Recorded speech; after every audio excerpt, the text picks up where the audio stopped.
Radio Gama. Žodžiai iš minties, muzika iš širdies. 99 FM.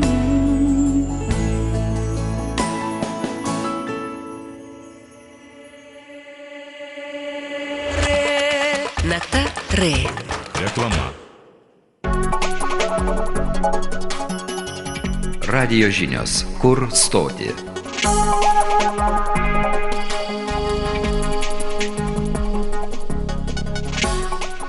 Sulaukėm gražaus, nors tūkstančiams Lietuvos abiturientų nerimastingo laiko. Klausimas, kur stoti, vėl sklando ore. Neprisimdama atsakomybės surasti atsakymus į visus klausimus, kviečiu 15 minučių praleisti Klaipėdos universitete. Ir tai ne dėl to, kad dar kartą išgirstumėt, jog Klaipėdos universitetas šiemet švenčia 25 metų jubiliejų, ar būtumėt viliojami studijomis prie jūros, jei gyvenat ne uostamiestyje. Klaipėdos universitetas, kaip ir daugelis mūsų šalies aukštojo mokslo institucijų, reaguodamas į išorinius ir vidinius aplinkos veiksnius, išgyvena pokyčių metą. Jungiasi fakultetai, keičiasi jų geografija, vystosi studijų programos, kūrėsi klasteriai, galiausiai Klaipėdos universitetas turi naują rektorių, atvykusi beje iš Kembridžo. Tad koks Klaipėdos universitetas šiandien, kuo savitas ir stiprus, pirmiausia ir teiraujosi universiteto galvos, Klaipėdos universiteto rektoriaus, profesoriaus, daktaro Eimučio Juzeliūno. Tai yra klasikinis universitetas, tai yra daugiadisciplinis, daugiasritis universitetas. Ir fiziniai, ir socialiniai mokslai, humanitariniai mokslai, menai, sportas. Jeigu pažiūrėsim, Lietuvoje, aišku, yra analogų tokių universitetų, ten Vilniaus arba Kauno technologijos universitetas, tačiau yra ir Lietuvoje gana siaurai specializuotų universitetų. Tai čia vakarų Lietuvos regione mes turim klasikinį daugiasritį universitetą, kur vystomos įvairios kryptis ir tai, ką vyriausybė iš mūsų dabar reikalauja vystyti klasikiniam tokiam universitetui, ne mažiau 4 sričių. Pas mus yra 6 pagrindinės kryptis ir sritis. Tai yra gerai. Mokslo prasme mes turim 3 tarptautinės lyderystės pagal tarptautinių ekspertų vertinimus. Pas mus mokslo lyderiai yra jūrų ir aplinkos mokslai, taip pat istorijos mokslai, archeologijos mokslai ir sveikatos mokslai. O kitos rytis tai irgi mes telkiam dėmesį, aišku, ir socialinius, humanitarinius mokslus, į menus, reiškia, kurios iš tikrųjų suteikia tokią socialinę, dvasinę dimensiją, kad būtų ne tik tai ir siauros rytis, bet kad studentai ir mūsų visa bendruomenė turėtų galimybę šviestis plačiau ir socialinėse, humanitariniuose dalykuose. Kita mūsų stiprybė, kurią suponuoja Klaipėda kaip jūrinis miestas, kaip uostas, tai yra rekreacija, turizmas, šitos rytis, kurios yra svarbios ne tik tai universitetui, bet visai Lietuvai. Ir mes, aišku, už tai tikimės ateityje išvystyti šitą rekreacijos turizmo sritį. Ir dabar jinai vystoma. Ir čia gražiai dera ir mūsų botanikos sodo veikla, ir sportininkai. Aišku, dar stiprus to, kad mes šitam Baltijos jūros regione turim turbūt vienintelį modernų tyrimų laivą. Tas laivas yra pastoviai užimtas įvairiom projektiniam veiklom. Visuomenė turbūt žino sėkmingą lėktuvo iškelimo operaciją iš dugno, bet paskutiniu metu buvo laivas nuplaukęs į Londoną, buvo didelis susidomėjimas, dabar jis išplaukęs į Lenkiją, atlieka projektinius darbus. Taip pat turi burlaivį Brabanderis, kuris ruošiasi didelę ekspediciją aplink Islandiją šią vasarą išplaukė. Kartu studentai dalyvauja, studentai truputį po to atlikę praktiką pasikeis vietom su kitu personalu, kitas personalas plauks jau apie Islandiją ir jie grįš praktiškai visą vasarą. Brabanderis bus išvykoje. Tai tokios mūsų stipriosios pusės ir aš manau, kad ne kiekvienas universitetas Baltijos jūros regione gali pasigirti. Klaipėdos universitetas regioninis. Mūsų regionas, tai ką mes matome, yra visas Baltijos jūros regionas, visas valstybės, kurios yra aplink Baltijos jūrą. Ir šitam regione mes norim turėti tam tikrą lyderystę ir ją deklaruojam savo naujoje strategijoje. Ji dar nepatvirtinta, bet mes kūrimo fazėje tos strategijos.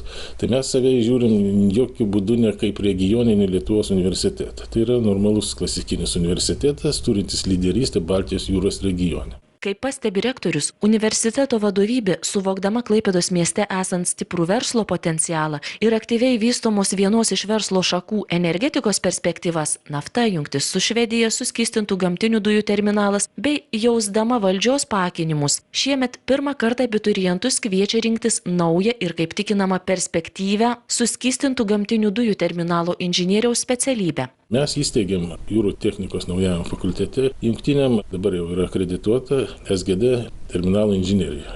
Tokia specialybė, aktyviai mes ją reklamuojam. Na ir bandom pritraukti jaunimą į tą kryptį. Ir iš tikrųjų tai yra kryptis perspektyvinė, nes žada gerą uždarbį. Ir mes norim plėsti toliau bendrus projektus, bendras inovacijas SGD srityje. Ta prasme mes įsteigėm klasterį. Tai yra Klaipėdos nafta, Vakarų laivų gamykla, Klaipėdos universitetas ir Mokslo technologijų parkas. 4 organizacijos. Ir mūsų tikslas yra kurti bendrus projektus, pajamų turėti ir bandyti tą sritį vystyti, būti lyderys ne tik tai čia. Minėjot klasterį tarp universitetų ir verslo įmonių. Tačiau girdėjom ir apie Lietuvos universitetų tarpusavio susijungimus. Klaipėda dažniausiai minima kartu su Šiaulių universitetu. Kokie vadinamieji išoriniai pokyčiai šiandien veikia Klaipėdos universitetą? Išoriniai pokyčiai, tai čia turbūt irgi suponuoja tą situaciją, kuri yra Lietuvoje demografinė situacija. Todėl, kad studentų mažėja, dalis išvažiuoja, dalis jų aplamai mažėja abiturientų. Tai mes nenorim, turim galvoti, kaip tie universitetai tarpusavį savo veiklas derintų ir koordinuotų. Tai pirma kregždė yra, kad Vytauto didžiojo universitetas jungiasi su Edukologijos universitetu, jau ten ir senatai, ir tarybos patvirtina. Tai ir mes kartu Vytauto didžiojo Edukologijos Klaipėdos ir Šiaulių universitetai esame įsteigę tokį klasterį vadinam. Bet tas klasteris tai yra tokia minkšta forma, labai asociacijos minkšta forma, kad mes pagal Artes Liberales sistemą pradedam savo studijas atskirai, o paskui studijas perkeliam pagal kompetenciją į kitas aukštąsias mokyklas, turim tarsi minkštą tokį sąsajas tarp universitetinės. Na, bet pasikeitė situacija dėl to, kad šitie 2 universitetai, kur minėjau, jie kietai susijungia jau į vieną universitetą, tai tada mūsų reikės peržaisti, padiskutuoti, reiškia, kaip čia mūsų situacija, bet pagal mūsų strategiją, kurią mes pristatėm premjerui būnančią, mes skaitom, kad vakarų Lietuvoje Klaipėdai turėtų būti savarankiškas universitetas. Jis neturėtų būti kažkaip tai asocijuotas asociatyviniais ryšiais, tai taip reiškia, bet jis turėtų būti tiesiog nepriklausomas klasikinis vakarų Lietuvoje universitetas. Jis būtinas miesto vystymui, miesto raidai ir kultūrai ir mokslui, regionai gal mažesni, gal optimizuota savo finansais, bet savarankišką universitetą. SGD terminalų inžinerija ir kitos jau įsišaknijusios jūrinės studijos, jūros mokslai ryškiausia Klaipėdos universiteto spalva. Mūsų išskiriamasis bruožas yra jūros tematika. Jūros mokslai, jūro tematika, net jei paimsim istorikus, tai jie jūros dugno archeologija užsiima tai, kas susijęs su jūra. Kiti dalykai, aišku, jie reikalingi, bet jie labai panašus yra ir Šiauliuose, ir Kaune, ir Vilniuje. Klaipėdos universitetas išskirtinis ir tuo, kad jame ir dar gerokai iki universiteto įsikūrimo įsišaknijusios aukšto lygio meno studijos, kai kurios vienintelės tokios Lietuvoje. Rektorių papildydama plačiau pasakoja universiteto mokslo ir meno prorektorė, docentė daktarė Rita Vaičekauskaitė. Tai yra šokis, muzika, teatras, dailė, architektūra, ypatingai kraštovaizdžio architektūra, tai yra vizualieji menai, dizainas. Ir Klaipėdos universiteto meno veiklų unikalumą sudaro tai, kad pas mus yra vienintelė Lietuvoje lėlių ir renginių režisierių mokykla, pasaulinį pripažinimą pelniusios žuvėdros sportinių šokių kolektyvo fenomenas. Klaipėdos universiteto menininkai yra aktyvūs Lietuvos dainų švenčių, režisieriai, meno vadovai, vyrbaletmeisteriai, dirigentai, atlikėjai. Čia ilgus metus yra puoselėjamos chorinio dirigavimo tradicijos, liaudies muzikos tradicijos ir mes labai džiaugiamės, kad pastaruoju metu labai sėkmingai žengia pirmyn šiuolaikinio šokio mokykla. Kad tai netušti žodžiai, pasak prorektorės bylo faktai. Pavyzdžiui, 2014 metais jubiliejinė šimtmečio tradiciją žyminčios Lietuvos dainų ir šokių šventės vyksmo režisūra, choreografija, chorų ir instrumentų muzikalių skambesių daugiausia rūpinosi Klaipėdos universiteto pripažinti menininkai. Tai yra profesorius Vytautas Tetenskas, profesorius Masalskis, mūsų profesorius daktaras Vidimantas Mačiulskis, docentė daktarė Danutė Vaigauskaitė, lektorė Agnija Šeiko-Sarulienė ir daug kitų. Turbūt nedaugelis žino, kad pavyzdžiui profesorius daktaras Mačiulskis yra 5 pasaulio lietuvių dainų švenčių šokių dienų vyriausiasis baletmeisteris ir meno vadovas, 5 Gaudeamų švenčių meno vadovas ir vyrbaletmeisteris. Na, o respublikinėms ir Baltijos šalių Gaudeamų šventėm jo yra sukurta daugiau kaip 30 masinių šokių kompozicijų, kai kuriuose jų sukasi iki 800 atlikėjų. Didžiulis darbas ir tai yra didžiulė Klaipėdos universiteto meno srities pedagogų mokykla.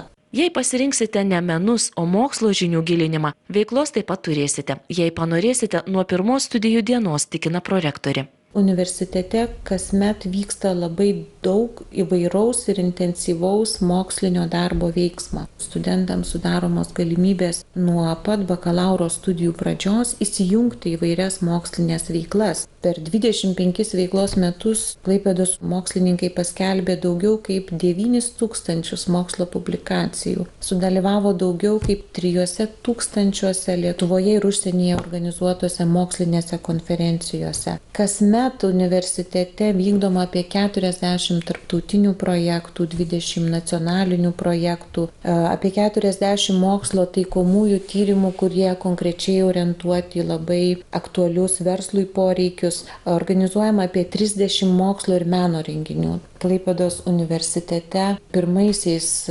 gyvavimo metais dirbo nepilnas 100 mokslininkų ir pripažintų menininkų. Tai šiai dienai mes esame išaugę 4 kartus.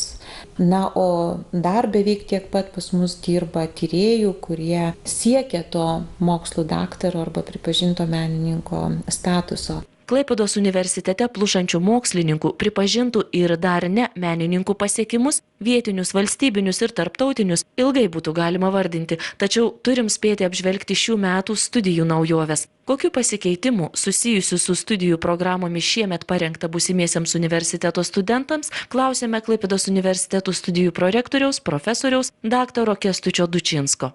Tiesą pasakius, ypatingai tokių kardinalių pasikeitimų, galim sakyti, nevyko, nes mes visgi nesiėmėm drastiškai išregistruoti programas, kurios nesulaukia tam tikrą pastarąjį laikotarpį studentų, nes patirtis rodo, kad tas procesas yra toksai sinusoidinis, kad gali būti, kad keli metai nesulaukia studentų, po to staiga kažkoks tai geopolitinis įvykis ir staiga vėl pradeda stoti. Palikę iki šiol egzistuojančias programas, mes leidome susiformuoti keliom naujom studijų, programom, kurios atitiko šiuolaikinius iššūkius, šiuolaikinius poreikius. Tai tokios naujos programos, tai yra, aišku, suskystintų gamtinių dujų terminalų inžinerija, jūrų hidrologijos, yra okeanografijos nesenai atsiradusios programos, yra lėlių ir objektų režisūros.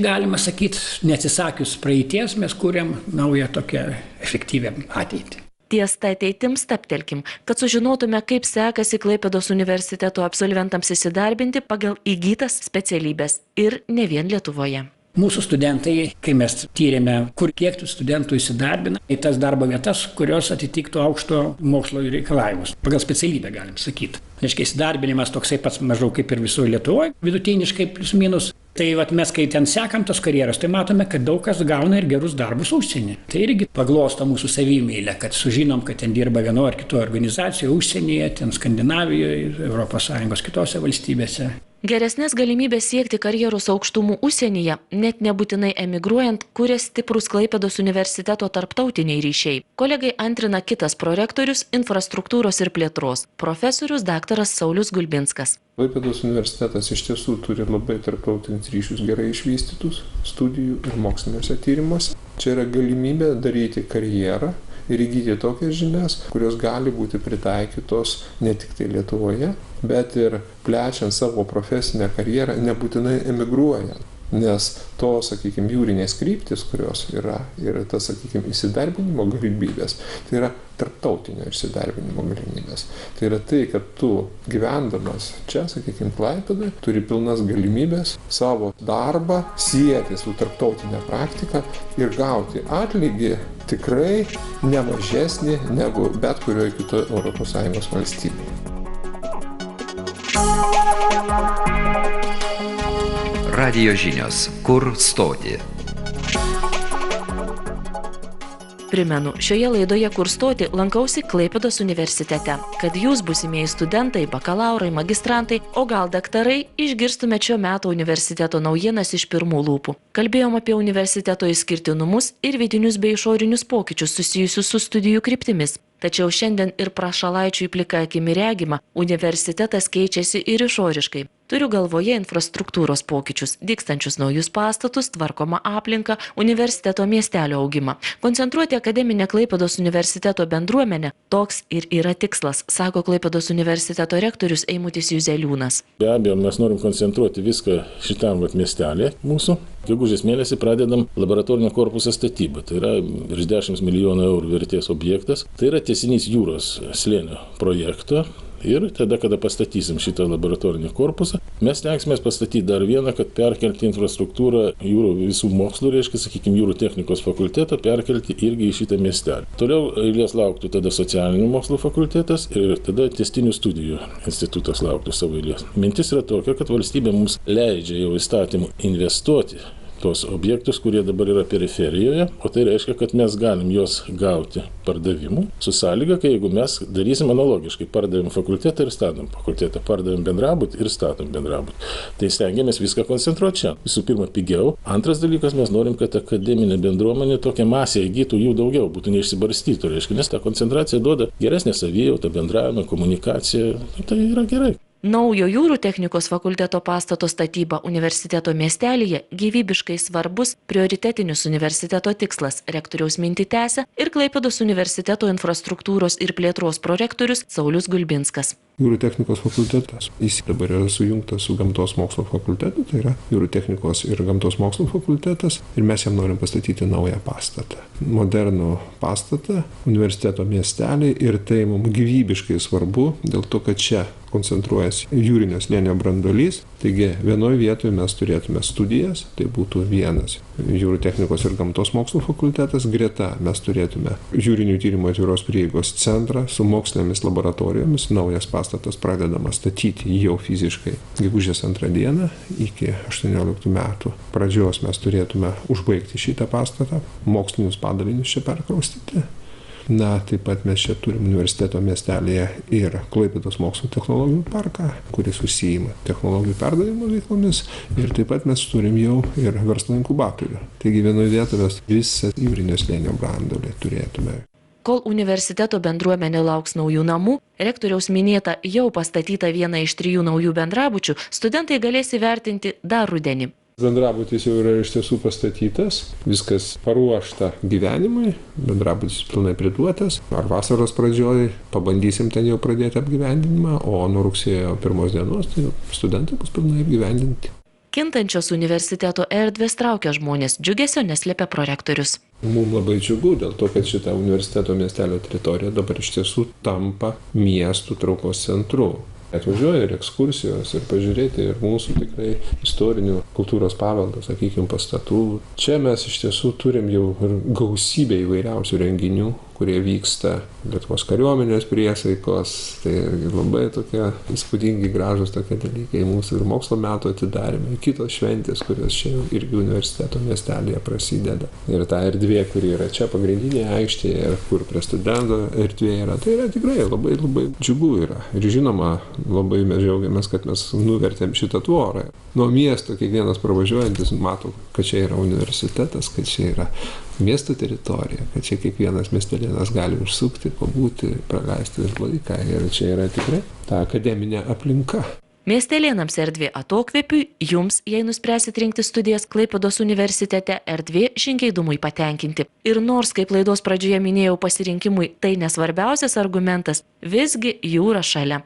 Kviesdamas studijuoti uostamiestyje, pastebi rektorius. Jūra irgi svarbu, ir vėjas, ir oras, bet aš kviečiu Klaipėdą todėl, kad tai yra besivystantis miestas, todėl, kad tai yra aktyvus miesto verslo potencialas. Aš labai kviečiu Klaipėdą todėl, kad čia yra ką veikti, čia yra nišos, čia galima įkurti savo kažką, tai ypatingai IT srity, tai man atrodo, čia reikia kaip tik tai plėsti ir kurti. Mokslo srity čia galima ateiti į gamtos mokslus, į gerus gamtos mokslus, tokius kokių ir Vilniuje, ir Kaune nėra. Kaip minėjau, laivynas, tai čia unikalūs dalykai. Prie tų dalykų pridėkim dar asmeninę patirtį. Šį kartą tebūnie mokslo ir meno prorektorės Ritos Vaičiakauskaitės. Aš pasižiūrėjau į universiteto 25 metų veiklos etapą ir pasirodo, kad šiai dienai aš esu vienintelė ir pirmoji prorektorė. Jeigu kalbam apie visus prorektorius per 25 universiteto veiklos metus, o jų buvo su dabartiniais prorektoriais 17, Tai aš esu vienintelė, kuri yra